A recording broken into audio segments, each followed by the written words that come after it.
Begin with a word of prayer. Our Father, we are so very thankful for the opportunities that you give us, that as a family we can come together, we can open our hearts and our minds to look into your word and to see the wisdom that you have provided for us. Help us in our study this evening that we will understand what you have revealed through the writing of the Apostle Paul to the church in Corinth.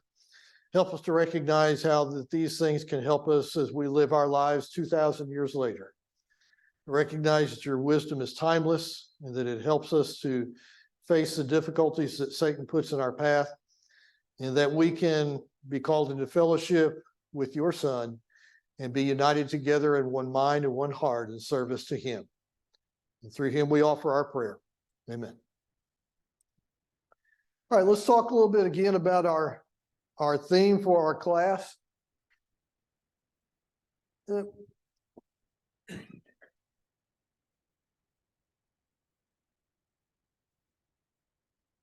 we go. We are called into fellowship with Christ. And if you remember, how is it or through whom are we called into fellowship with Christ?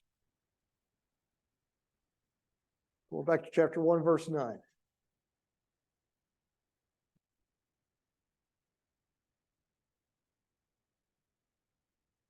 Who enables us to be in fellowship with Christ? God does. As I mentioned, it's kind of unique because normally we think of it the other way around. We come to God through Christ. I am the way, Jesus said. No one comes to the Father except through me.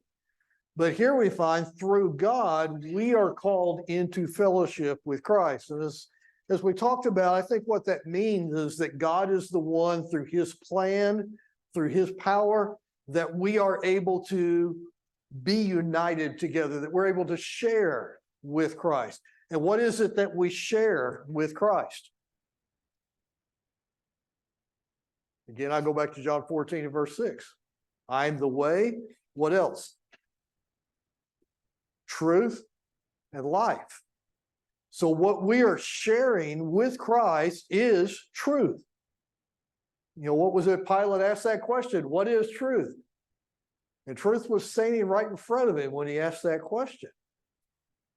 Jesus is truth and Jesus is life. Gospel of John just emphasizes this idea over and over again. Jesus himself said, I came to give life and give it abundantly. And so through God, we are called to share in these things with Jesus Christ.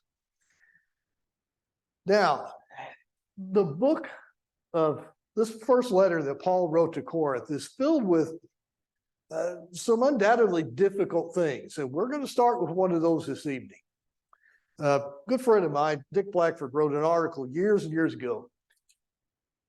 And the title of the article was The Preaching of Foolishness or the Foolishness of Preaching. And it comes from what Paul has to say here in chapter 1, beginning in verse 18. And as much as I admire Dick, he's one of the best writers that I've ever read. I disagree with his conclusion. He argued the second one, the foolishness of preaching. I believe the context emphasizes the first, the preaching of foolishness. Now let's dig into it a little bit and I'll give you my reasons why I think that. Paul here is going to be talking about a contrast. It's a two-way or really kind of a three-way contrast. He's going to be talking about the message of the gospel and how that message affected the Jews in one way, it affected the Greeks in another way, and it affects the disciples in yet a third way. How can that be? How can a message be both foolish and wise?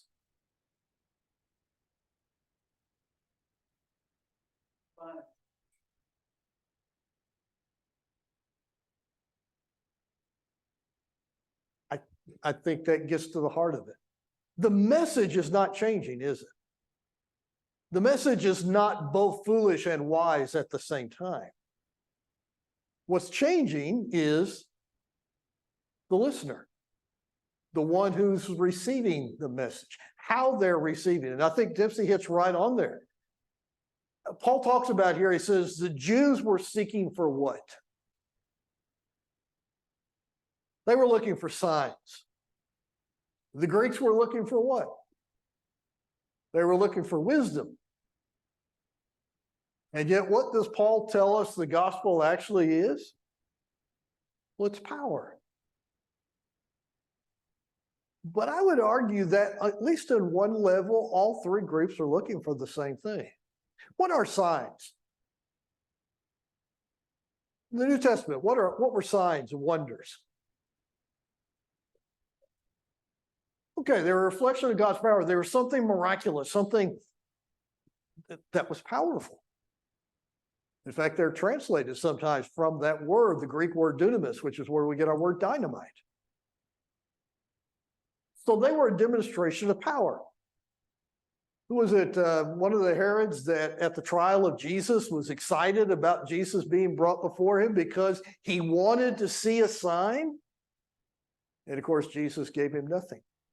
Wouldn't even speak to him. What about the Greeks? They're looking for wisdom. Is that a form of power? Yeah, absolutely. It's intellectual power. They thought of themselves as being smarter than anyone else. So they're looking for power. The Jews are looking for power. The Greeks are looking for power. And yet they can't see the real power. Why? If they're looking for power, why can't they see it?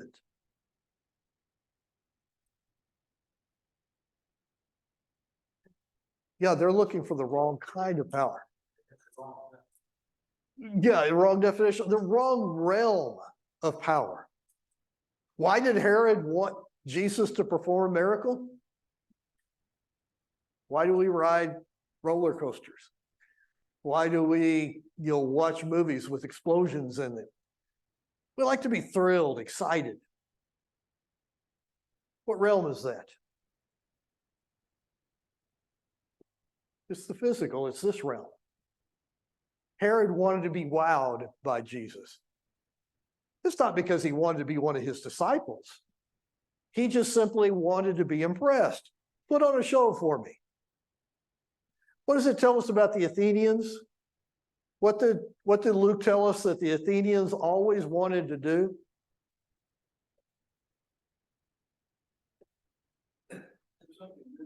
They wanted to learn something new. They wanted to exercise their mind. Again, wow me. This one isn't one that gets my heart beating because of fear or excitement. This is one that I get excited about because my mind is thinking about things I haven't thought of before.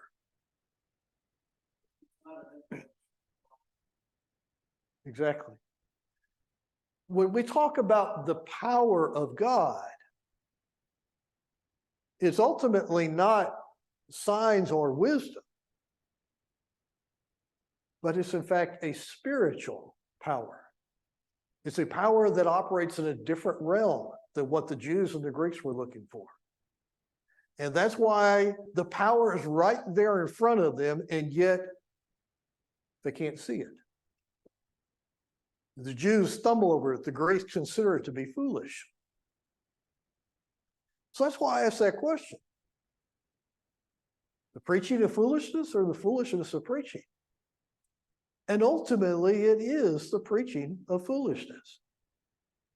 The idea that the king could die to give life to his subjects is foolishness. What's the phrase that you hear in Great Britain? Long what? Long live the king and long live the queen up until just recently. Why? Well, of course, it goes back many years before what their modern, legal system is or governmental system. But the kingdom was connected to the king. So as long as the king was alive, the kingdom is alive. And so the idea that the king must die to give life to the kingdom, that's foolishness.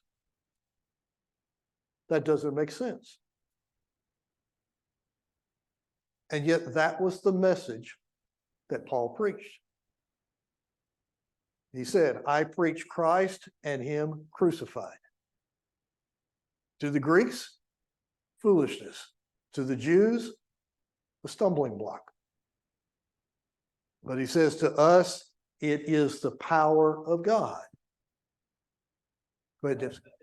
What it's going to say, that is the point, that it's a crucified Savior, and to use the example of Jesus is Moses lifted up the bronze serpent, so it was the Son of Man be lifted up. John 3, the very thing that people rejected and scorned is the object of your salvation. Yes. And nobody would think that way. It's why it's the eternal plan of God. Only God would come up with such a plan. And so what he's doing in verse 21 is he's speaking accommodatively. The foolishness is, to you. Right. Speaking accommodatively. And we're going to look at some, continuing in the thought, we're going to look at some of those contrasts that you find there. Before we get to that, though, let's go back up to verse 19. Paul says here, for it is written. If you got a footnote in your Bible, that'll say it comes from Isaiah 29 and verse 14. Let's go back and take a look at that. Isaiah 29 and verse 14.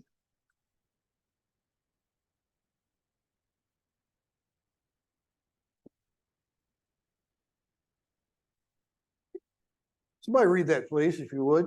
Isaiah 29, verse 14. Therefore, behold, I will proceed to do a marvelous work among this people, even a marvelous work, and a wonder for the wisdom, for the wisdom of their wise men shall perish, and the understanding of their prudent men shall be hidden. Okay, so God here through Isaiah is prophesying about how he's going to do these wonders. He's going to show his power among these people. But what he's going to do is he's going to take their wisdom and it's going to perish. Their discernment will be, they won't understand anymore. Who is they? We always should ask that question when we start getting these pronouns. Who is the they he's talking about? Well, we back up a verse to see what's the context. Matt, if you don't rhyme, read verse 13 also. Therefore the Lord said, for as much as this people draw near their mouth, with their lips to honor me, but have removed their heart far from me, and their fear toward me is taught by the precept of men. Ooh, that sounds familiar. Jesus quoted that in Matthew 15. Remember when the Pharisees came up and complained about the fact that his disciples were eating grain on the Sabbath day, plucking ears of grain? And they're in violation of the Sabbath. And Jesus talked about, wait a minute here, guys. You need to understand, you've taken the law and you've just set it aside entirely. And now you're criticizing my disciples for doing something that in fact was legal, was according to law. And Jesus quoted that verse 13, to deal with those Pharisees and their wrong attitude about the law. And now Paul is quoting from that same context. So let's back up even a little bit more. Let me go back to verse 9. This really kind of gets us the immediate context. He says, be late and wait, blind yourselves and be blind. They become drunk, but not with wine. They stagger, but not with strong drink. For the Lord has poured over you a spirit of deep sleep. He has shut your eyes, the prophets. He has covered your heads, the seers.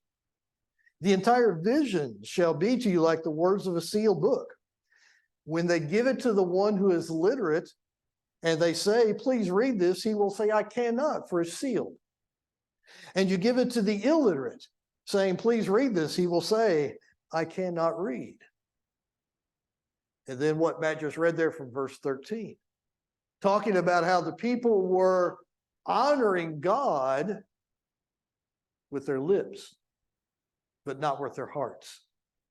And so their reverence, their worship for him was something that they were following the right pattern. It was being done by rote. But what was missing?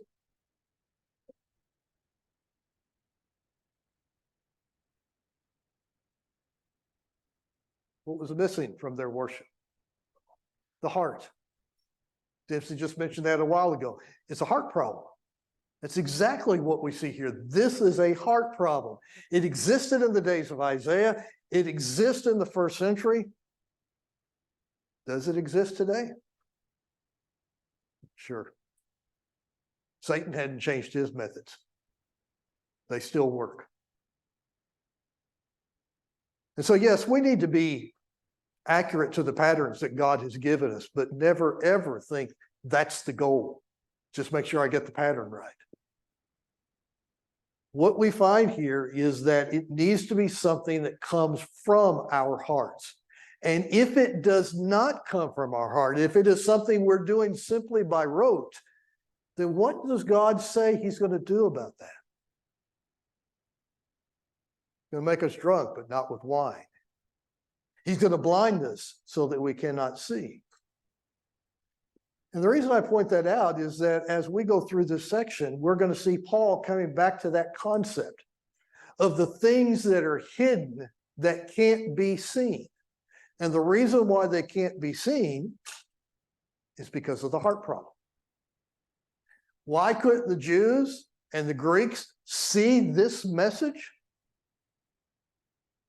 It's a heart problem. And why is it even those who call themselves disciples of Christ and go through the motions accurately and literally, but their heart is far away and they can't see? They can't even see that's what they're doing. The Pharisees didn't see that about themselves. They got so angry at Jesus because they thought he was wrong. And in fact, Jesus was identifying them with what Isaiah was talking about there. And we're going to see that that's a problem that existed in Corinth also. Now, does it mean they're not disciples? No, we've already talked about that. But it's a problem that has to be dealt with. So let's go back now to 1 Corinthians chapter 1 there. So Paul asks the question in verse 20, where is the wise man? Is he counted among the number? Apparently not. Paul said, I can't see him. Where is the wise man? Where is the scribe? Where is the debater of this age? Has not God made foolish the wisdom of the world? In verse 21, for since in the wisdom of the world through his wisdom did not come to know God, God was well pleased through the foolishness of the message preached to save those who believe.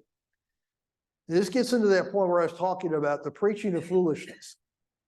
It's not saying that God's message is foolish,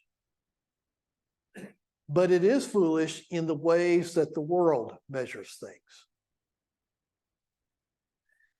And this matches up not only if we're talking about wisdom and foolishness, but drop on down to verse 27. God has chosen the foolish things of the world to shame what?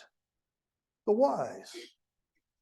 God has chosen the weak things of the world to shame what? The strong. God has chosen the base things of the world and the despised. God has chosen the things that are not, that he might nullify the things that are. Are those that he's describing as wise, are they wise? Well, in the measures of this world, yeah, they were intelligent people. You know, God's not calling them stupid, or Paul's not calling them stupid. They are wise. The strong, were they strong? Well, again, in measures of this world, yes, they were strong. What about the noble? Were they noble? Yeah, again, in the measures of this world, they were noble. So the things that God chose, the weak, the base, The foolish, are those truly weak? Truly base? The word base just means common. Foolish? Again, in the measures of this world, yes. Why? Why has God chosen those things? And I think Dempsey touched on this earlier. If we are truly see ourselves as being weak and common and foolish, then how can we be saved? How can we come to know the truth?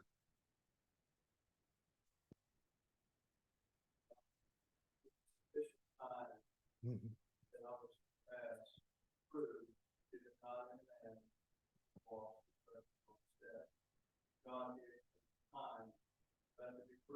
Exactly.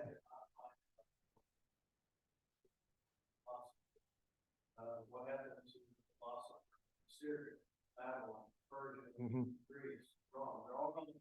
Right. And so their philosophies, maybe they take the new shape, new form, but there's been philosophies in Venice or in Rome. Mhm. They were the same spirit of philosophy in Buddhists, and people that have a different twist on that are people who believe in these things, because it's based on human philosophy and not upon the one person of Jesus Christ. But God has proven that man is not capable of finding him on his own. Mhm. The only way to find God is through special revelation. Exactly. And I think that's exactly the point. God is stripping away any vestige of strength or power that man seeks for. He's stripping all of that away so that all that is left is his power. It's only when we recognize we cannot do it ourselves that we fully and completely depend upon God. If we were to reason through philosophy and come up with a way that we can be saved, then what do we need God for? If there's a way that we could somehow lift ourselves up out of the mire of sin, what would we need the cross for? If there's a way that we could be of a high enough rank that we're simply going to be saved because of who we are, then what would we need the King of Kings for? Ultimately, I think that's why Paul is emphasizing this idea of the preaching of foolishness. It's because it's to strip away every power source of man to leave only the power of God. And ultimately, what that means for you and I is that we have to be very, very careful that we don't start leaning back on those sources of power. If we are intelligent, if we are strong, if we have a high rank, we have to recognize that's still nothing. Absolutely nothing. And there's not going to be a lot like that. What does Paul ask the Corinthians? Consider your calling. And I'm way behind on my.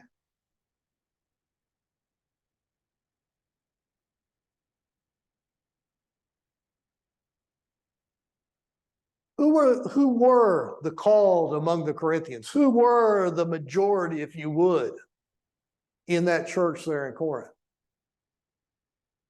Common people that had no strength. And they knew they had no strength. That's maybe a better way of saying it. They knew they had no strength. Whether they did in a way that the world would measure or not doesn't matter.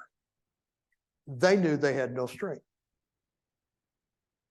And that's what's important for us to be able to come to Christ, is to recognize that there's only one power that's real. All those other powers are illusionary. There's only one power that is real. Let's return back, if you would, to the book of Isaiah. Let's go down to Isaiah 52.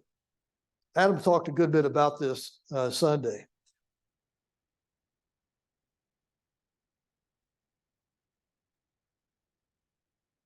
And he actually started in chapter 51, but we're going to pick up in chapter 52. If somebody could read verses 13 through 15. We normally think of that starting Isaiah 53 verse 1, but it actually begins 3 verses before that. Kind of a bad chapter division there. Chapter 52, and starting in verse 13. If somebody could read 13 through 15 and then 1 through 3 in chapter 53.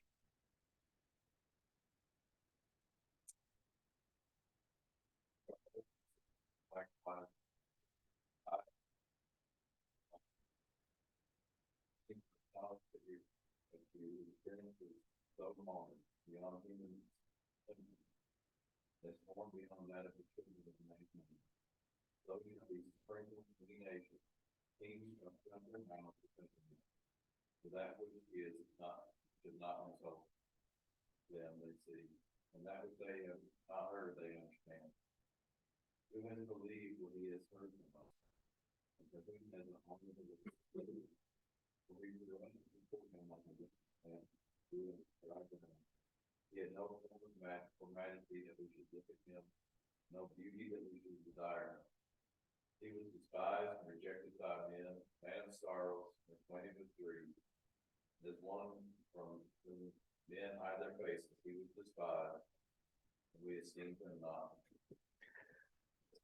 Every movie, every painting, every concept of what Jesus looks like, they all kind of have the same idea. Someone who, especially with the movies, is good looking because you don't get ugly actors to do stuff like that. Or even paintings and so forth. I mean, they may show wounds, but they still show someone who is attractive, someone who's going to draw attention. That's not what you see here in this picture, do you? You see one whose appearance is marred more than any man. You see someone that no one would look at. That's essentially what the prophet is saying here about the Messiah. That there's no reason why you would look at this person and naturally gravitate to him. Why? Well, again, those are those physical things. God made something out of what seems to be nothing. Even his birth was in the stables. In a small, insignificant hamlet outside of Jerusalem. Grew up in a despised city of Nazareth. There was nothing about him that says, King of Kings, Lord of Lords. Until God said that. And God made him that. Now, if that's true of the Christ, then who should it else be true of? Even more so. His followers, you and me. We need to reckon ourselves as being nothing without Christ. And it's only then that we can be called into fellowship to share with him. And so I think that's the message that Paul is starting with in Corinth, is helping them to see themselves as nothing. Notice he's not directly criticizing them at all. Instead, what he's doing is he's showing what Christ had been and what God made him so that they could see themselves as they're called into fellowship with Christ in the same way. And that's why we get into chapter 2. What does Paul say his message is? It's not superiority of speech. Was Paul an intelligent, educated man? Absolutely. It's clear from his writings he understood Greek philosophy. It's clear from his writings that he was an intelligent person who understands both Jewish culture, had been trained, maybe even would have been on the fast track to be in the Sanhedrin. He said he was advancing more than his contemporaries. Understood Greek culture, understood Greek thought, Greek philosophy. Quoted from a poet who had been dead for 400 years when he was in Athens. He knew their language, he knew the language of the Jews, and yet he said, I didn't come to preach that. Instead, he said, I came to do what? To preach what?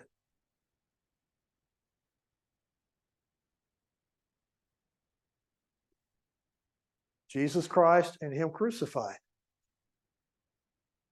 That is this power. One of the questions I asked you, was Paul afraid? Was Paul afraid? Let's look at Acts chapter 18.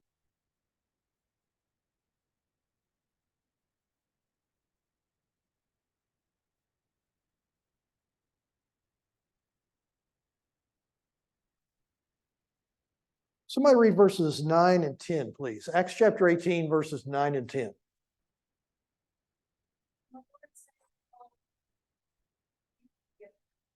Go on speaking, and do not be silent, for I am with you, and no one will attack you to harm you, for I have many in the city who are my people. Why did God tell Paul that? In 1 Corinthians chapter 2, what does he say that he was with them in? I think it's verse 3, if I remember correctly. Yeah, much fear and trembling. On one level, we can say Paul was afraid. It gives me a little bit of comfort.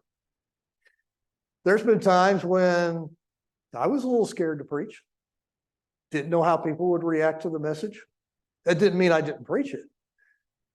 If I felt like it needed to be said, I was going to say it, but it doesn't mean I just said it. I don't care what people do or how they're going to react. There's been places where I preached where the government didn't want me to be preaching. There was some fear and trembling there. I think Paul was going through that.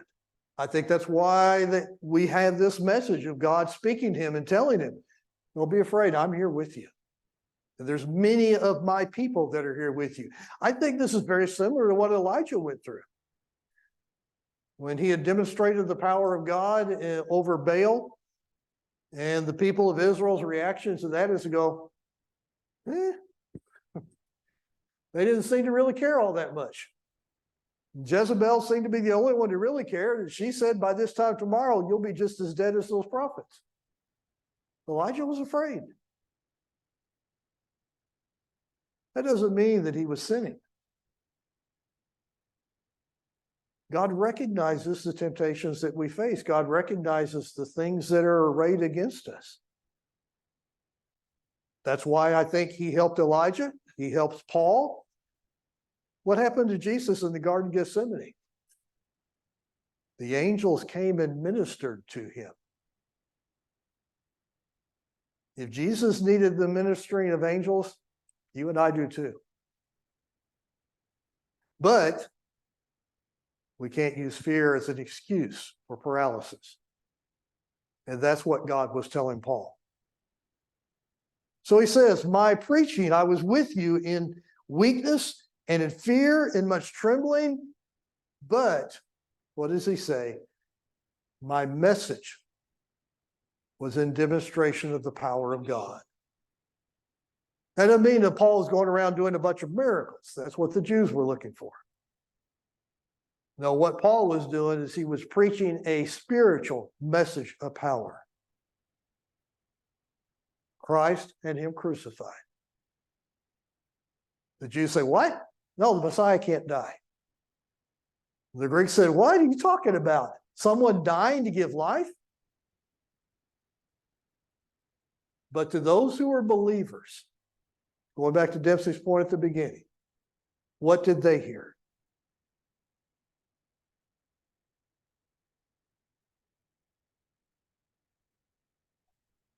They heard the power of God. They heard hope. They heard a message of salvation. God has an answer for me in what I'm facing. And ultimately, that's what the message of the gospel is all about. So you face things in your life. I face things in my life. Do we sometimes get fearful? Do we sometimes struggle? If we're honest with ourselves, the answer's got to be yes. Probably we saying not sometimes, it happens a lot. So what does Paul tell us? What does God tell us? If you share with my son, what do you have? You have an answer. You have truth. You have life. Come to my son. And that's what I give you, is an answer, the truth, and the life. Does anybody have any thoughts or questions about anything we've talked about today? Oh, like in chapter 1, verse 29, that no man should boast before God, just as it's written, let him boast in the Lord. It takes away that option. The fact that God has provided everything, and the gospel is fully sufficient to save. It's not Right. the gospel and anything else. It's the gospel that's fully sufficient. Exactly. Put all our trust in the gospel, and God will do what He says He promises. Right. Put all your trust in that. Chapter 2 makes that point. I didn't know the spirit of speech.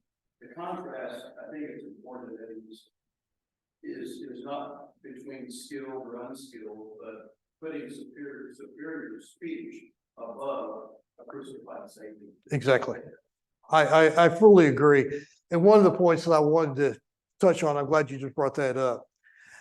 Sometimes we will get to the point where, especially if we're dealing with someone who's intelligent in the ways of this world, is we think we have to convince them that the philosophy of the Bible is better than the philosophy of something else. I think that's true, but that's not the approach that's going to bring them to Christ.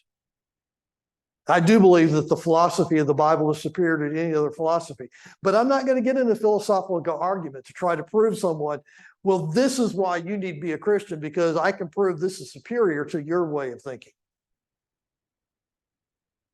Because what happens if I convince them that, in fact, this is a superior way of thinking? They just think, aha, okay, now I figured it out. They're one of those Athenians that we've heard a new truth. This is even better than the truths that we've heard before. I can't wait to see what truth I'm going to learn tomorrow. Again, they're going to think they did it themselves. So we need to be careful and always keep ourselves grounded that our message is based on Christ and Him crucified and resurrected. And that's where it all must begin, where it must all be founded. All right, we'll pick up in chapter 2 and verse 6, and we'll start talking about that hidden stuff that we saw from Isaiah 29. What is hidden? Why is the mystery of God hidden? And why is it now revealed?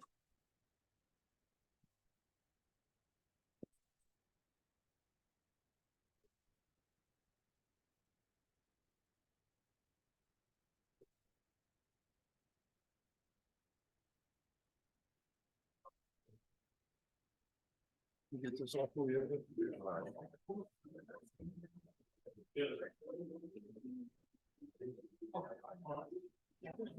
Thank you.